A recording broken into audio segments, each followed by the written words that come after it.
असल में जो दावत और तबलीग की बुनियाद है ना, वो कौन है? हजरत मौलाना।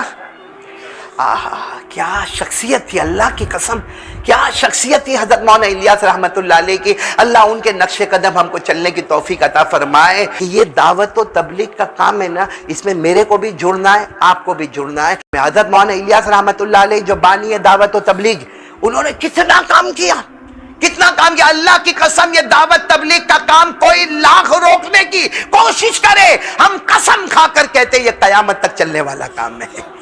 लोग बुझाने की कोशिश करेंगे, लेकिन अल्लाह ये नूर जो मौलाना इलियास के जरिए से अल्लाह ने जलाया है, ये बुझने वाला नहीं। बोलो ये बुझने वाला। अल्लाह ने बहुत सी उम्मतें पैदा की, तो बोलो अल्लाह ने बहुत सी उम्मतें पैदा की, लेकिन जब हमारी उम्मत को पैदा किया अल्लाह ने फरमाया इससे अच्छी कोई उम्मत नहीं है।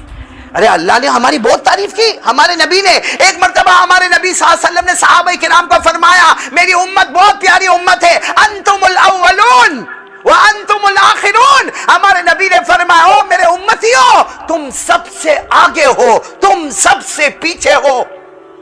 अब सारे सहाबा एक दूसरे का चेहरा देखने लगे, क्योंकि जो आगे होगा वो पीछे नहीं होगा, जो पीछे होगा वो आगे नहीं होगा, ऑपोजिट है। और हमारे नबी बार बार तुम सबसे आगे हो, तुम सबसे पीछे हो। एक साहबी खड़े हो गए, अल्लाह के रसूल नहीं समझ में आता, अगर हम आगे हैं तो पीछे नहीं होंगे, पीछे है तो आगे नहीं होंगे। हमारे नबी ने मुस्कुरा कर फरमाया, तुम पीछे हो क्योंकि सारी उम्मत के बाद में तुम आए हो। दुनिया में आने में तुम पीछे हो और जन्नत में जाने में तुम सबसे आगे हो। हमारे नबी ने फरमाया, उस जात की कसम जिसके कब्जे में मोहम्मद की जान है, जब तक मेरी उम्मत जन्नत में दाखिल नहीं होगी, वहां तक कोई उम्मत जन्नत में दाखिल नहीं हो सकती। तो हम पहले भी, हम आखिर भी, और हमको बेहतरीन उम्मत का पढ़ो ना, कुंतुम खैरा उम्मा, अल्लाह फरमाते तुम सबसे बेहतरीन उम्मत। क्यों? उसका जवाब आ रहा है, क्यों बेहतरीन उम्मत है?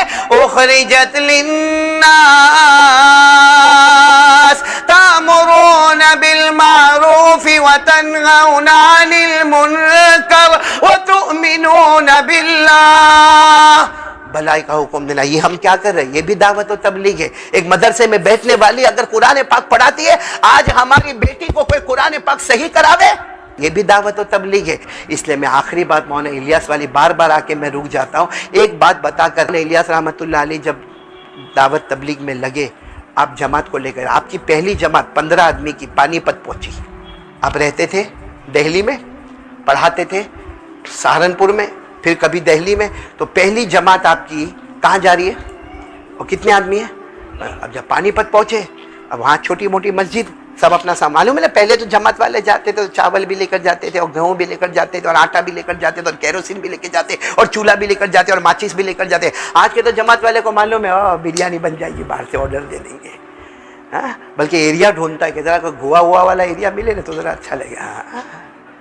है कि नहीं मुन्ना भाई? ऐसा होता है कि नहीं होता? हाँ, तो पहले की वो जमाती जो थी, तो मौलाना इलियास भी सब लेकर पहुंचे। अब जाकर मस्जिद में सारे कोने में सामान रखा, साथियों को कहा चलो वजू करो, 2 रकात तहियतुल मस्जिद, भाई मस्जिद में आए तो 2 रकात नमाज पढ़ना। अभी मौलाना इलियास 2 रकात पढ़ के फारिग हुए, एक हट्टा कट्टा मोटा आदमी है, कारिया किला, लंबा चौड़ा मोटा हट्टा कट्टा आदमी वहां खड़ा, कहता इलियास आप हो, मुल्ला इलियास आप हो। अब वो उनकी जबान थी, तो मौलाना इलियास ने कहा मैं, क्योंकि मौलाना इलियास बहुत दुबले पतले थे। जब हम नाम सुनते ना मौलाना इलियास दावत और तबलीग के बानी ममानी, हमारा दिमाग तो कैसे लंबे चौड़े होंगे, ना ना ना, दुबले पतले से थे। तो कहा कि आप मुल्ला इलियास से? कहा हाँ मैं मौलाना इलियास। तो उन्होंने कहा आज मगरिब के बाद मेरे घर दावत। मौलाना इलियास ने मना किया, देखो केरोसिन भी है, चूल्हा भी है, माचिस भी है, खाना भी है, हम खुद पका लेंगे, खा लेंगे, हम तो अल्लाह रसूल के वास्ते निकले, खाने के वास्ते थोड़ी। कहा मैंने कहा ना पानीपत में यहाँ मेरा बहुत बड़ा ऊंचा मकाम है, आपको मगरिब बाद दावत मेरे घर पे। अब मौलाना इलियास ने सोचा दावत कबूल करना भी सुन्नत है। कहा ठीक है तुम्हारे यहाँ दावत। और साथियों को कह दिया भाई मगरिब बाद इनके घर पे अपने को क्या है, दावत है। तालीम में बैठ गए भाई, तालीम में बैठ गए। अब तो तालीम में भी बैठते, वहाँ भी मोबाइल से खेलते, तालीम में बैठते ना वहां भी मोबाइल से खेलते। ऑनलाइन बेचारा वो मौलाना सबक पढ़ाता है, वो मोबाइल पे गेम खेलता है। ऐसा हाल हो गया, अल्लाह हिफाजत फरमाए। खैर मौलाना इलियास रहमतुल्लाह अलैह तालीम में बैठ गए। इतने में एक और शख्स आया, हाँ वो इतना मोटा मोटा नहीं था, आया, कहा मौलाना वो आपको मगरिब बाद दावत दी ना? कहा मगरिब बाद नहीं आना, ईशा बाद। मौलाना ने कहा कोई बात नहीं भाई, मगरिब बाद वाली कैंसिल और ईशा। और कहा मैं सगा भाई हूं उनका, वो मगरिब बाद गलत बोल के गए। कब दावत है? कि मौला ने कहा कोई बात नहीं, ईशा के बाद दावत। भाई अल्लाह के वली का ईशा, अब मगरिब के बाद मौना, मगरिब की फ़र्ज हो गई, सुन्नत नवाफिल हो गई, आप खड़े हो गए और मौना इलियास का बयान कैसा होगा सोचो। सुभान अल्लाह, हमारी तरह चीखते चिल्लाते नहीं होगे, लेकिन मैं कहता हूँ मेरे बयान में और उनके बयान में फ़र्क ये था, हमारी ज़बान काल है, उनकी ज़बान हाल थी। हम लिसाने काल से बोलते, वो लिसाने हाल से बोलते। हम बसारत से देखते, वो बसीरत से देखा करते थे। अब मौलाना इलियास का बयान और मजमे ने रोना शुरू किया, फिर वो तश्कील हुई, फिर वो ईशा की नमाज खड़ी हुई। अब ईशा की नमाज के बाद तो दावत में जाने का, मौलाना इलियास ने अपने साथियों को कहा चलो चलो भाई ईशा के बाद अपने को दावत में जाना, चलो दावत में चले। अब दावत में गए तो जो बड़ा भाई था ना, कौन, मोटा हट्टा कट्टा, वो खड़ा कहने लगा मौलाना आप लोग क्यों आते हैं यहाँ पे, आप अल्लाह रसूल की मेहनत करने आते हैं। और फिर उसने सीधे माँ बहन की गालियाँ शुरू कर दी और मौलाना को 3 मरतबा इतना जोर का धक्का मारा, मौलाना गिर गए।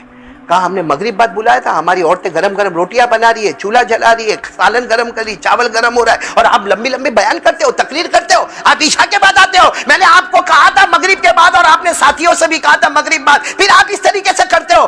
फिर क्या किया उसने, दस्तरखान तो लगवाया, सारे साथियों को बिठाया और मौलाना को कहा बैठ जाओ, भिखारी की तरह तुम भी बैठ जाओ।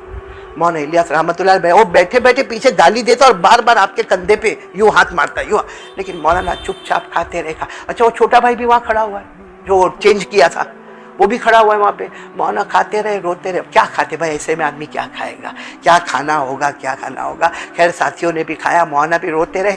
जब हो गई दावत, जब जाने लगे तो उसने फिर धक्का मारा मौलाना इलियास रहमतुल्लाह अलैह को। मौलाना इलियास रहमतुल्लाह अलैह गिरते गिरते बचे, उससे माफ़ी मांगी मौलाना इलियास रहमतुल्लाह अलैह ने, और वहाँ से चले और मस्जिद में आकर जो ज़ारो कतार सजदे में गए और मौलाना इलियास जो रोए हैं, सारे साथी रोए हैं। जब सबका रोना खत्म हुआ तो साथियों ने कहा मौलाना आपने वहाँ कहा क्यों नहीं कि तुमने मगरिब बाद दावत दी थी, वो तुम्हारा भाई खड़ा है ना, उसने ईशा के बाद दावत दी।